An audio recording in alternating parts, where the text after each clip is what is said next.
आप देख रहे हैं डरना जरूरी है नवीन कुमार के साथ।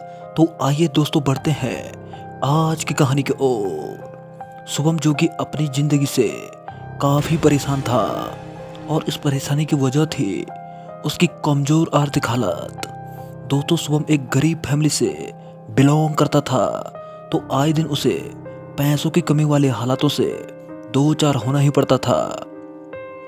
हर युवा की तरह उसे भी अपने सपनों को जल्द से जल्द पूरा होने की ख्वाहिश थी, लेकिन उसके आर्थिक हालात इस चीज की उसे इजाजत नहीं देते थे। लेकिन शुभम काफी दिल से मेहनत करने वाला लड़का था, लेकिन जिस हिसाब से उसके सपने बड़े थे उस हिसाब से वो पैसे नहीं कमा पा रहा था। इसलिए उसके दिमाग में हमेशा पैसों की ही बात चलती रहती थी। दोस्तों वो कहते हैं ना, अधिक लालच हमेशा ही खतरनाक साबित होता है, और शुभम के साथ भी यही हुआ। उसके लालच ने उसे एक ऐसी मुसीबत में डाल दिया जिसने कि न केवल उसकी जान ले ली बल्कि उसके मासूम परिवार के लिए भी खतरनाक साबित हुई। दोस्तों एक दिन शुभम अपने गांव में बैठा हुआ था कि तभी एक किताब बेचने वाला उसके सामने से गुजरा। शुभम ने उसे रुका कर बोला, अरे भाई क्या बेच रहे हो, जरा मुझे भी तो दिखाओ। ये सुनकर वो आदमी बोला, किताबें बेच रहा हूँ, लेनी है तो बोलो।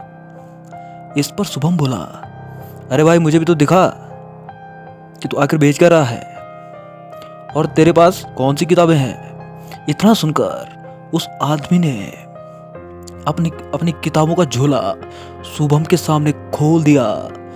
उस झोले में से ज्यादातर तंत्र मंत्र की किताबें निकली। इन किताबों में से एक किताब पर शुभम की नजरें अटक गई, जिस पर लिखा था काले जादू की मदद से अमीर कैसे बने। उस किताब को देखकर शुभम ने फौरन उसे उठा लिया और उसे पलटकर देखने लगा। देखने पर वो किताब काफी पुरानी लग रही थी। शुभम ने वो किताब उस आदमी से 50 रुपए में खरीदी और उसे अपने घर ले आया। रात को शुभम ने वो किताब पढ़नी शुरू कर दी। उस किताब में अनेक ऐसी विद्याएं, तंत्र मंत्र और साधनाएं थी जो दावा करती थी इंसान को कम समय में अमीर बनाने की। उसमें से एक साधना जो कि शुभम ने आजमाने का मन बनाया, साधना इस प्रकार थी कि साधक को शनिवार की रात को इमली के पेड़ के नीचे रात के 12 बजे जाकर एक काले मुर्गे की बलि देनी थी। मुर्गे के खून को पेड़ के चारों ओर डालते हुए एक विशेष मंत्र का जाप करना था। उसके बाद वहां पर एक प्रेत प्रकट होगा। साधक को उसके कान में अपनी मनोकामना बोलनी है और जो आप मांगेंगे वो प्रेत आपकी बात मानेगा। दोस्तों अमीर होने की जल्दी में शुभम ने अपने दिमाग का इस्तेमाल भी बंद कर दिया था। वो ये भी भूल गया था कि ये सब उसे भी भारी पड़ सकता है। अब शुभम को आने वाले शनिवार की रात का इंतजार था। उसने अपनी पूरी तैयारी कर दी और उस साधना के दौरान पढ़ने वाले मंत्र को भी याद कर दिया। और आखिर शनिवार को रात आ ही गई। शुभम साधना को करने के लिए पूरी तरह तैयार था। दोस्तों गांव के एक इमली के पेड़ के नीचे शुभम रात के 12 बजे पहुंच गया। रात के उस घुप अंधेरे में उस जगह का नजारा बेहद खतरनाक था, जिस कारण शुभम का भी दिल काफी जोरों से धड़क रहा था। उसने अपने साथ लाए काले मुर्गे की गर्दन एक झटके में अलग कर दी और उस मंत्र का जाप करने लगा। दोस्तों उस मंत्र का जाप उसे 21 बार करना था। वो उस मंत्र का जाप कर ही रहा था कि अचानक एक डरावनी आवाज उसके कानों में पड़ी, जिसे सुनकर वो चौंक गया। और अब उसे वो मंत्र भी याद न रहा, क्योंकि उस आवाज को सुनकर उसका दिमाग भी काम करना बंद कर दिया था। गौर से देखने पर उसने देखा कि कोई उसके बाईं ओर से ठीक उसकी तरफ बढ़ रहा है। दोस्तों जैसे ही वो शुभम के सामने आया तो उसे देखकर शुभम अंदर तक हिल गया। उसके लंबे लंबे बाल थे। उसका खौफनाक चेहरा देखकर तो कोई भी दहल जाए। उसने पास आकर शुभम से बोला,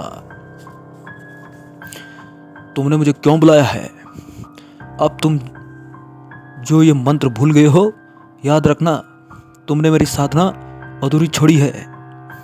इसके बहुत ही भयानक परिणाम होंगे। और इतना कहकर वो प्रेत गायब हो गया। इस घटना के बाद मानो शुभम की सामत आ गई। आखिर उसने एक प्रेत से पंगा जो ले लिया था।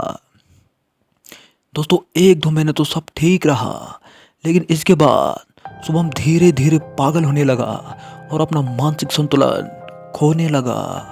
अक्सर वो चिल्लाता और कहता रहता कि उसे कोई दिखाई देता है और वो उसे मार डालेगा।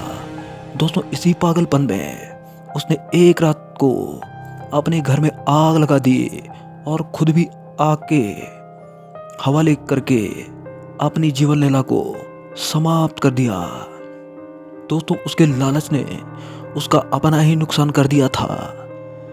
दोस्तों उसकी इस डरावनी घटना से हमें यही सीख मिलती है कि हमें कभी भी ऐसी काली शक्तियों से पंगा नहीं लेना चाहिए और जितना भी हो सके इनसे दूर रहने की कोशिश करनी चाहिए। तो दोस्तों इस कहानी में इतना ही। मिलते हैं नेक्स्ट वीडियो में, तब तक के लिए गुड बाय।